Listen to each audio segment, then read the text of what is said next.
عمران اسماعیل صاحب، way forward کیا ہوگا؟ ہمارے لیے راستہ کیا ہے؟ سڑکوں پہ مارا ماری یا کوئی اور راستہ بھی ہے؟ دو ہی راستے ہیں ندیم صاحب، ہونا الیکشن ہے، دا ایزی وے اور دا ہارڈ وے.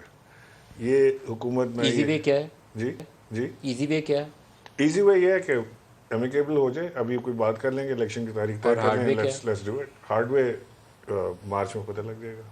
مارچ کے اندر پھر ٹھیک ہے، پھر آپ آل آؤٹ جائیں گے. پھر ہم اور بھی پارلیمنٹ کی دیواریں پھلانگنی پڑی تو پھلانگیں گے. پھر وہ ہم دیکھیں گے. اس وقت خان صاحب نے جو پلان کیا نا مارچ کا، وہ انہوں نے بالکل اپنے سینے سے لگا کے رکھا ہوا ہے. ابھی تک انہوں نے شیئر نہیں کیا، پبلک نہیں کیا، پارٹی کے لوگوں کو نہیں بتایا انہوں نے. لیکن ہارڈ وے سے تو یہی مراد ہے نا. کیا پچھلی کرنا دفعہ بھی چاہ رہے آپ ہیں. آئے تھے تو وہ کرینے لے کر آگے تھے، وہ پیٹ والے، تو وہ آپ گیٹ ویٹ توڑ دیے تھے، آپ نے دیوار نہیں، توڑ دی تھی. ویسے ہی کام کریں. ہمارا کوئی وائلنٹ ہونے کا کوئی پروگرام نہیں ہے، لیکن جس تعداد میں ہم پبلک ایکسپیکٹ کر رہے ہیں کہ جو پبلک نکلے گی اور پورے اسلام آباد میں لوگ ہوں گے یہاں پہ موجود، وہ اس کے بعد میرا خیال ہے کہ وہ ایک ریولیوشنری صورت اختیار کر سکتا ہے. وہ کوئی ایک نارمل مارچ یا نارمل پولیٹیکل ریولیوشن سے کیا تھنگ مراد ہے؟ نہیں وہ کیا رہے گی. کریں گے؟ لوگ آئیں گے تو وہ قبضہ کر لیں گے. وہ تو نہیں، لیڈر کی قبضہ کال نہیں کے اوپر ہے کریں نا گے، کہ وہ کیا کال دیتا قبضہ نہیں کریں گے. میرا خیال ہے کہ یہ الیکشن کا ہی اناؤنسمنٹ ہونا پڑے گا. وہ میں نے آپ سے کہا نا، دا ایزی وے اور دا ہارڈ وے.